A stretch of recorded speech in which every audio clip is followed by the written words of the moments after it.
Bismillahirrahmanirrahim. I am Ansar Gilani, English commentator at the entire sports, instructor at Interculture Studies, Social Sciences, English Literature and International Relations. I am basically a trendsetter, and trendsetter's job is to turn the tradition into modernity and modernity into moderation, so that some plights can't come into the society on the base of just modernity and a flux of what the electronic media and the print media leaves upon the minds and the hearts of the people. One of the students forwarded a question that what are the ingredients in need to get a movement success and turn into independence, and a piece of land anywhere in the part of the world turns into a freedom fight and declares itself that we are to get independence after all, and we are to free up ourselves from the occupation of the foreign influence. And the foreign influence could be civilization and cultural kind of driven, and as well as the modern cult of industrialization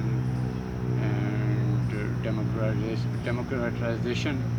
and as well as you can say westernization and the modern civilization which is coming into the existence and leaving impacts upon the minds of the world whosoever are visiting the electronic media and they are watching the TVs programs and shows and whatever that is going across the board or worldwide. So I will turn to basic question: what are the, you can say, ingredients needing to get independence? First is that you must have somewhat ideology driven by some methodology, and methodology must have somewhat contributing factors that for what we are getting independence, and after getting independence what we would do for our people and how we will facilitate them and protect them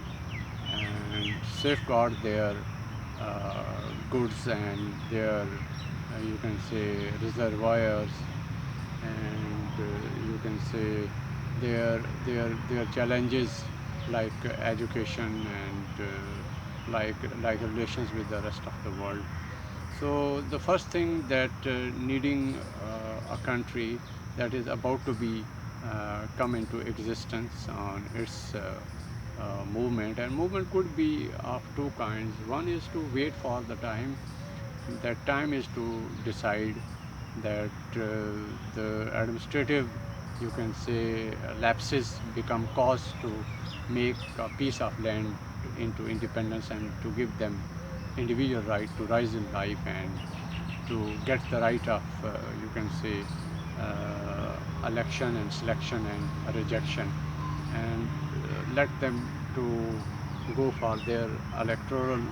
process, and the party system to be introduced, and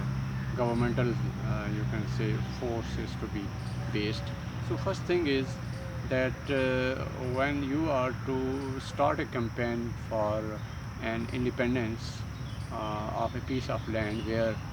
particular mindsets are present and a particular approach is there and particular vision and ideology is there, and people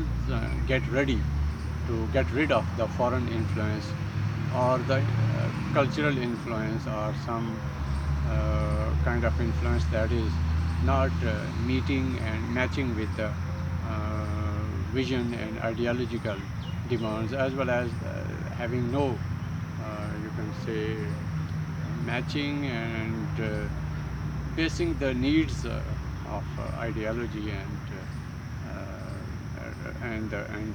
the concept of life. So to go for a independent movement, one must have the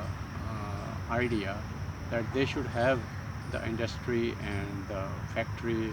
and resources that they are to fulfill the needs and you can say demands of the present ongoing generation. First of all, they are to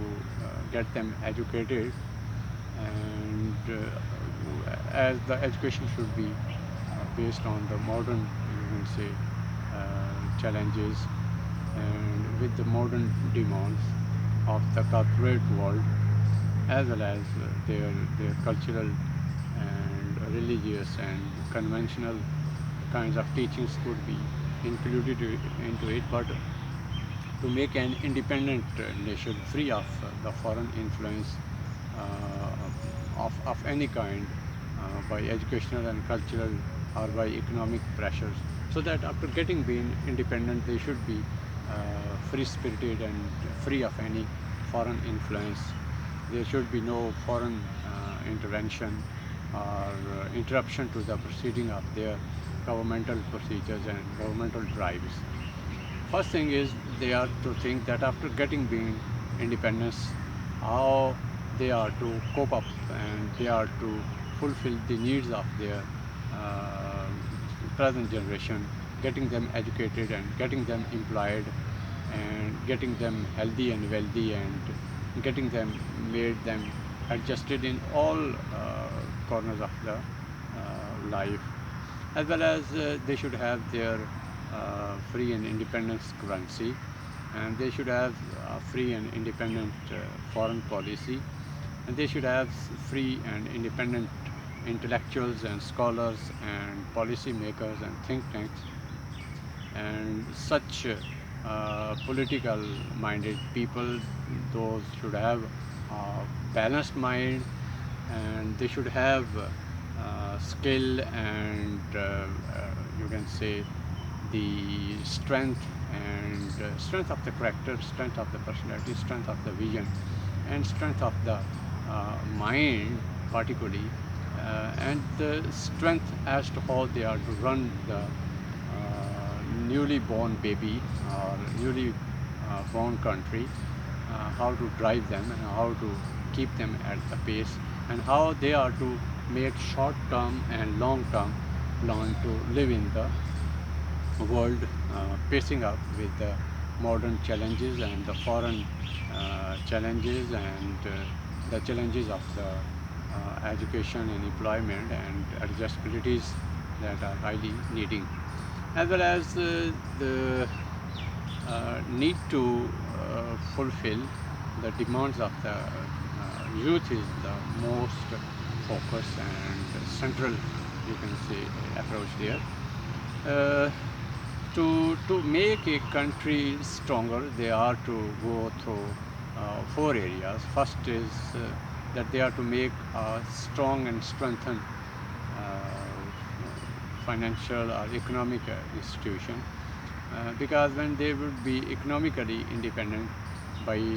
free and fair business class, and that will make the country's economy a stronger and strengthened one. When a country will be economically strong, then political process could be overhauled and could be planted, and politician could make free and fair and transparent policies and could run the state and could give the justice to all the segments of the society, going above of any kind of discrimination and disparity that could be present in the state. So secondly, when we are to make any piece of the world or land to independent, they are also to give such you can say trainings that their generations are to keep on to pace with the modern challenges. They are not only to base the educational institutions, they are also make some free and fair kinds of public forums where from right-minded kind of people and professionalism could be developed, and people could be made able how to run the affairs of the state and how to run the institutions of any kind. It could be a schooling, it could be a bureaucracy, and it could be a judicial system, and it could be the defense area. So when the economy of any newly born country is strengthened and free and fair business atmosphere is given, then you could say that the political institutions comes to existence in a stronger and a strengthful way, and it could make policies very solid one and concrete one. Then when the economic strength comes, then the political process gets started, and then defense becomes another leg of the nation to be strengthened. So when these three things come into existence and come to power, then at the fourth we could expect of a moral standards of a nation could be based. Until the economy of any country is not made strengthened, we can't think of a political process. Defense could be made a stronger one, and the moral standards are some kind of you can say vision could be carried on the basis the movement is launched pre independence and at the independence and the post independent period. So if we cast an eye on the history of the human movements and the revolutions that come into existence in the past, rightfully we could say that when any country is having no political brains or political minds, it becomes very difficult how to run it. Then the administration and execution of the affairs of the state become limping one, and the state start crawling onto the move and onto the keeping of the independence at the tumbling stage. So it becomes very difficult. At one hand we get independence, and at another hand we are having no economy and no financial strength and no political institution, no political figures that could run a state rightfully and could drive the nation onto the right path. Sometimes just on the dint uh, of vision and ideology, countries come into existence, but later on they have no long-term, even short-term plan as to how to run the affairs of the state, how to run the economy, and how to gear up the resources for the country, and how to cope up and how to make the you can say demands fulfilled of the present generation. When present generation is not met with the right kind of responding to give them education and get them employed, or get them giving them the right kind of atmosphere to make their individual investments and could be an entrepreneur and to be the independent policy maker at the world of business class. So it becomes very difficult how to wings of the country and the state could be prevailed. Uh, the way the Pakistan came into existence, that all you can say was based on two nation theory. As in 1937, when Indian Act was launched, and English rulers and the ambassadors and the viceroys deputed in the subcontinent, they promised to the Indians and the subcontinent people that there is a world war coming within 2 or 3 years, and you are to give the main force to us, and after getting being you can say independence or winning of the world war, that was surely World War II, we will make you independent. But independence at one hand, the way the English divided the subcontinent into two parts, that was a geographical division for the Britishers and the colonialists, but for the Indians or for the subcontinent people, it was divisions of two nations. So they done their job the way they promised and made their commitment that after winning the World War we will get you free. They did this the way they promised, but right after getting independence, the crisis of leadership and vision got start, not in Indian circuit, rather in Pakistan. Why not in India? Because the Mughal empires were thrown around 200 years ago, and the ruling class or the ruling elite, when they come into power, they put the you can say the ex-force or the ex-governments rulers or the previous governments and their governors to get stuck with the wall of ignorance and poverty and exploitation and injustice, because the rulers are much adept in their running of the country's affairs, that they could snatch the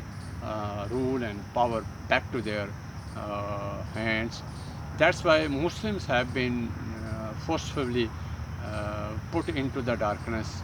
and for last 200 years they could not get modern education and the modern devices at the world of science and technology and the latest development that were coming across the board. Muslims are so far back into that pace up. So, but the you can say the Indians, rest of the people got associated with the British Empire and they got training, and for last 200 years they have been with the mixture kind of idea with the Britishers, and their bureaucrats have been trained, their politicians have been trained, their military men have been trained, and the education's you can say process has been run over there, and the whole structure that was present in Mughal Empire have been overtaken by the Britishers, and Britishers practice in the same spirit and you can say the methodology the way Muslims have been ruling. The only difference was that at that time the Mughal empires were ruling the same you can say area and the people and the population, but it was not only the changes of the faces, rather it was the changes of the whole cult of the government. The Britishers trained you can say the rest of the Indians, politicians and the bureaucrats, and they were running the affairs of the state in a very smooth and fair way. So when the subcontinent got independence after going into two wings, into the Muslims and Hindus, and there the process of secularism got started, and they introduced secularism in their state because Britishers trained them well, the politicians were already there. But when we talk about Pakistan and its political envisioning and as well as implementation, we were having only the ideology and the vision of Islam, but the practices were very difficult because we have been driven into higher mark of poverty and ignorance, and exploitation and injustice was at the height, and Muslims were terribly at the mercy of the foreign influence, and the economy was at the zero level, political process was at the zero level. So the only there was the system to run the affairs of the state and the country by patches of some armed interruptions and somewhat you can say the broader system. So in the perspective of subcontinent, the broader system and the militancy erupted into the government, and it becomes our urgency and emergency, because we were lacking our politician and political minds to run the affairs of the state. That's why militancy have to step forward. Though the militancy or military was or is a department, not the institution representing to the larger section of the society, but it become idea of necessity how to run the affairs of the state. So we become emergent figures and started running the affairs of the state. And Pakistan by day and night started crumbling. And right after getting independence, we have been imposed with the, or to entangle with a war with India in 1948. And though our economy was at the collapse state right at the beginning, and then the war has been imposed, and despite the economy at the halting stage, and the war has been imposed, and we won the war, reached at the heart of the other part of the other piece of the land as it was before the independence. And then we continued our journey to stable the affairs of the state. In 1965, another war erupted, and with the passionate zeal and enthusiasm and spirit of Islam or of religion, we won it. And once again we proved our nutshell, or proved our credential mark, that we are a solid nation, and we have strength in arms, and our you can say visions are rightfully running. And even then the pressure have been kept on us that a separated piece of land to be pressed into such state of you can say deprivation, that it to start begging to get them join the rest piece of the land and to be a subcontinent again. Uh, but but when the nations become independent by starvation or by vision, they are to live longer, and the resources come later. The only thing is how to stay strong and strengthen at the mind and at the ideology. The economy and the rest of things become later the part and parcel of the country. Then another, you can say, a dark shade came of our history when 1971 uh, become a very sorry state of the state and sorry state of the affairs, political affairs, that one of the arm has been cut down, and one of the province have been separated. And it was first organized attack on the two nation theory. The way we got independence, we have been separated. Even then, you can say we had the potential mark, and a country that after getting being independence have been attacked many a times, and many times its integrity and sanctity and its you can say survival has been taken at stake. But it kept on believing in goodwill and political will, and so a stronger, you can say, believe in its you can say its history and culture and vision. And the thing that Muslims were totally depending and getting being inspired from the history, that Muslims have been mainly in the part of the history have been in the poor state. It doesn't matter. We will go on and go on. And after 1971, when we were separated, once again we got up and start running our economy and started reconstructing our fallen houses and fallen energies and fallen economy and fallen, you can say, state of minds. So we kept on improving. Then the political process got started, and Bhutto's period goes on, and that was the first, you can say, man after Qazi-Azam appeared to be a heroic person, and appeared like stalwarts of the politics, and try to give awareness to the people and make them aware of their rights, and try to give them the voice, and try to give them strength and character and unity and faith in their capabilities and faith in the history and faith in the culture. And each tried his level best to gear up the economy and gear up the vision and keep the nation moving. And once again, we faced another sudden attack on the institutional growth and institutional, you can say, the development got broken. And then it came 1999. Once again, Kargil war took start, and Pakistan once again was at the mercy of the war, and war after war, attacks after attacks, and many of the setbacks and many of the, you can say, deadly and very poisonous designs that were working behind the scene become operative and took the nation into you can say the weaker stage.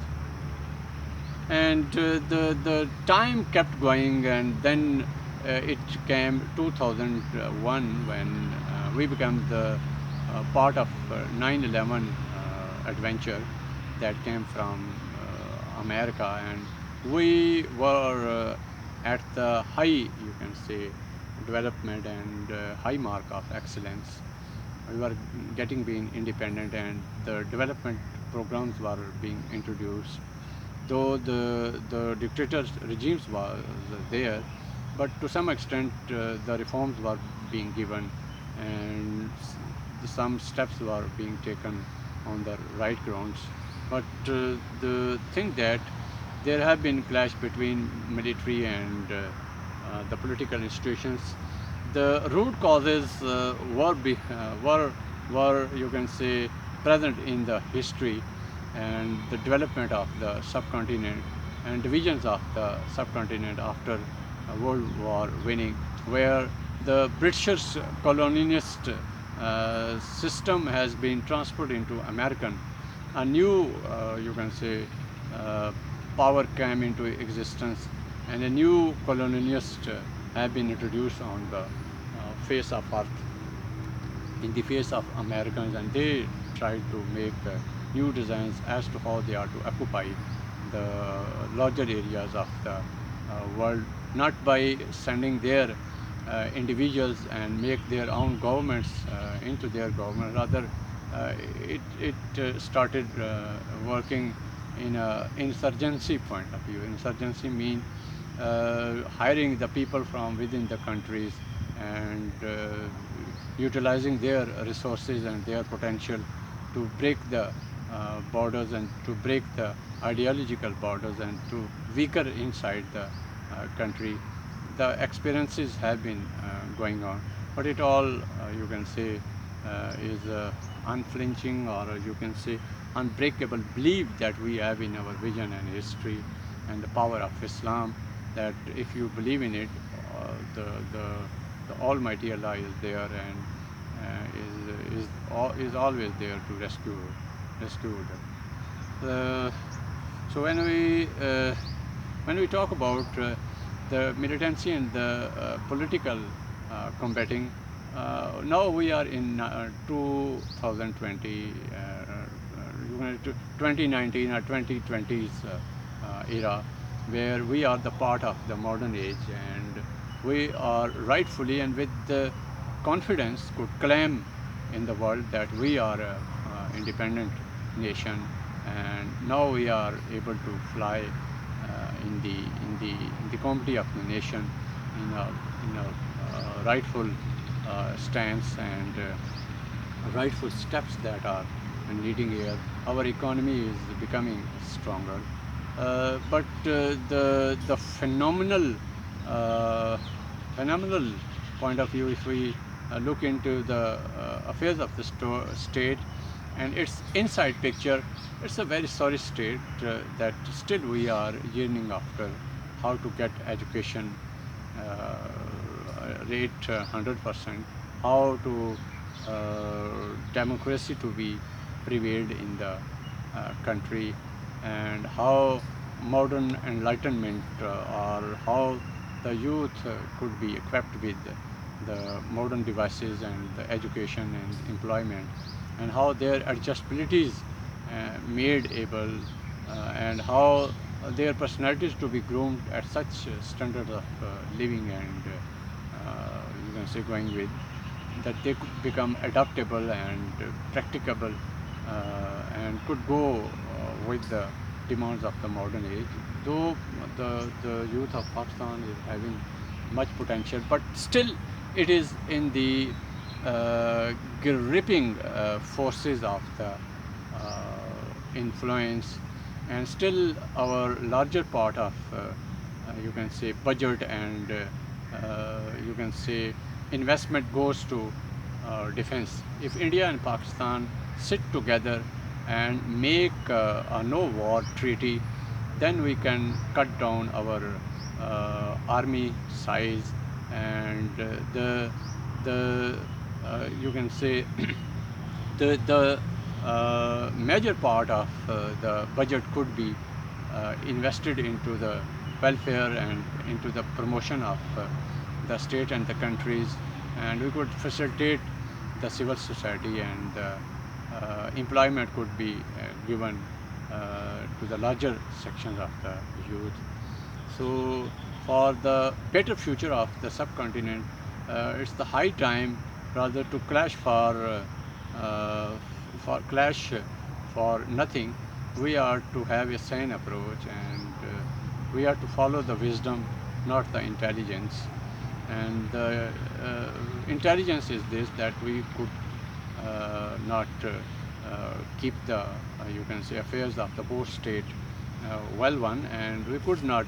lift the larger section of the population, both India and Pakistan, from poverty and ignorance, injustice and exploitation. Rather, it's high time to follow wisdom rather than the intelligence. The wisdom is that we are to sit together and we are to make a no war treaty, and in this way we can give peace to our land, and we can free to our nation. And the newly you can say campaigns and the movements that are coming across the board in the world, they are also looking at the Asian you can say development and Asian betterment. That only depends on Pakistan and India's you can say peace treaty. Until India and Pakistan will not sit together for the future of not only their population, not only their public, rather they are to think the future of the